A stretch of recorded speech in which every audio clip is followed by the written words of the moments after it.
Hey everyone, welcome to Judging for the Win. I'm Dave, and this is my daily ruling. Usually today is when I would publish my patron pick, but if you've been following along, this patron pick for this month was to do a Let's Play of the classic 90s era Magic RPG, Chandelar, which I have been working on for the last few weeks here. Tune in tonight around 7 Eastern if you'd like to catch my next installment. For now, here's another question that I've heard independently from a few sources, which seems appropriately thematic because it involves something a lot of people find scary: math.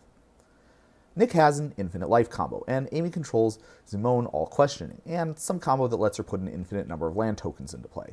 Because this is a made-up rules question with absolutely no basis in any real-life events, Nick also doesn't have any blockers or removal spells or disruption of any kind, and to boot, we're also in extra turns, so Amy only gets one attack.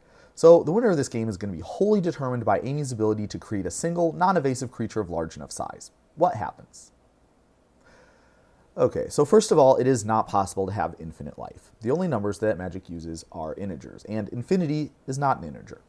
Because this will be coming up later, I'll mention that an integer is just a fancy math name for any number, positive, negative, or zero, that does not have any decimal or fractions. A whole number, which is what the original Latin word means. The word integer is linguistically related to the English words entire and integrity. That doesn't have anything to do with the question from the original problem statement, but there's going to be a lot more math coming up, so I feel like I should at least throw the non-stems folks a bone every now and then. Anyway, when people say infinite life combo, they generally mean that there's some loop that can be performed any number of times, and your life total goes up each time the loop is performed. Officially, though, you can't achieve infinite life in such a situation. Rather, you have to pick a number, then perform the loop that many times. Then your life total gets adjusted to the appropriate amount, and the game continues on from there. Most of the time, if this sort of thing happens in a real game, the other player will just concede because they can't win. But there's no reason that they have to. If this is a tournament environment, there's still a round clock to contend with, and if the combo player can't actually win the game before that clock runs out, the game result will be a draw, same as it would have been if time ran out in any other match. Sometimes the infinite life player's opponent can even play for a win. I'm sure most Heliod Company players can tell you a bad beat story or two involving getting poisoned out by Infect, or milled out by Lantern, or having Karn restart the game. Now let's take a look at things from Amy's perspective. It doesn't explain this on the card, but a prime number is a positive integer that cannot be obtained by multiplying two smaller positive integers together.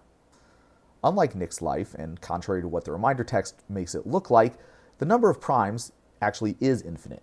To put it more precisely, given any finite number, it is always possible to find a prime greater than that number. This fact has been known for thousands of years, and it's not April Fool's Day or anything, but I'll pretend to be a math channel and briefly outline the proof since it's not that difficult to follow. Imagine multiplying 1 times 2 times 3 all the way up to whatever number you want. Then add 1 to this result.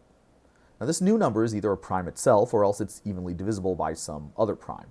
The way that we constructed the new number, though, it cannot be divisible evenly by anything smaller than the number that we originally picked. So either way, there exists some prime number greater than the number we originally started with. Applying this to the situation from the original problem statement, we can see that no matter how many times Nick chose to execute his loop, there exists a prime number larger than his life total. On the other hand, there's no simple way to test whether any given number is a prime other than just checking all of the smaller numbers to see if any of them divide it evenly. So if Nick had 1,000,000 life, does Amy need to know a prime number larger than 1,000,000, or can she just assert that one exists and say that's how many lands that she wants? Well, let's recall from earlier that when you shortcut a loop, you have to say how many iterations that you're going through. That said, the smallest prime number larger than 1,000,000 is a specific number of iterations. So I wouldn't have a problem with that, especially given that people regularly use things like a Googleplex or Graham's number when saying how many times they're executing an infinite combo. So referring to a number other than with its standard base 10 name doesn't appear to be an issue in other contexts. This is a judgment call based on the head judge's interpretation of the relevant rules and policy, though, so your mileage may vary. To add a bit more confidence to this ruling, I took the opportunity to perform an informal survey of my colleagues while I was at MagicCon Vegas last week, and this sentiment seemed to be the majority opinion. Now, my solution does lead to an issue if Amy then casts, say, a toxin analysis to give Prime a lifelink, especially where Nick's life total is high enough. After all, there might not be a largest prime, but there certainly is a largest prime among those that humans have yet identified. In fact, a new largest prime was found just a couple of weeks ago, causing minor celebrations among those who care about stuff like that. In case you're curious, that prime had over 41 million digits. So what would I do in the case where Nick's life was higher than the largest known prime? Fortunately, I already made a video covering exactly that topic, so you can check out the description for a link to DDR number 352 if you're interested in learning more about that. What if Nick somehow has a removal spell? Amy might want to choose a prime that's larger than Nick's life, but also one that's close to another prime so that she could make another primo if need be. Because all even numbers are divisible by 2, there are no primes other than 3 that are exactly 1 greater than another prime. Therefore, the lowest difference that would be possible is 2. Pairs of primes that differ by exactly 2, such as 3 and 5, 11 and 13, or a billion and 7 and a billion and 9, are called twin primes.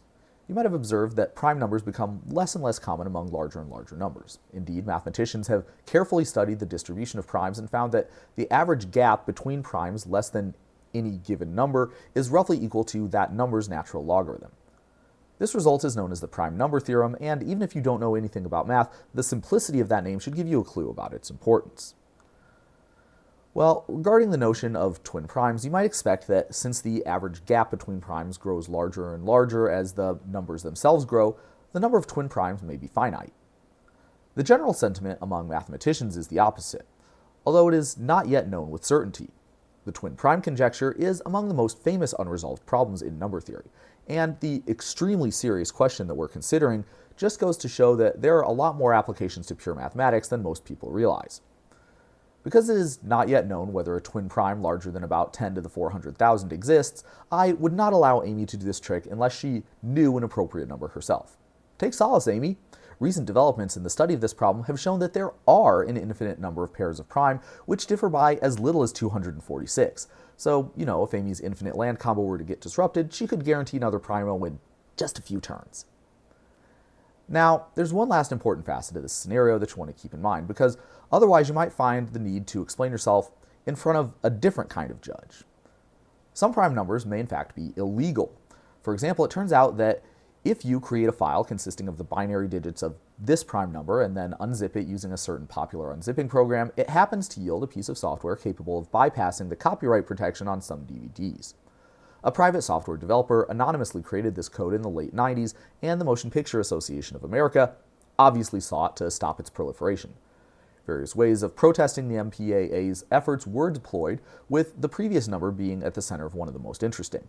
Due to a theorem of Dirichlet and a quirk of how the unzipper worked, it was guaranteed to be possible to calculate a prime number that would unzip to the desired goal file. Being a prime number, it was, at least in principle, interesting in its own right, meaning that it could be distributed with some measure of plausible deniability as to its other significance.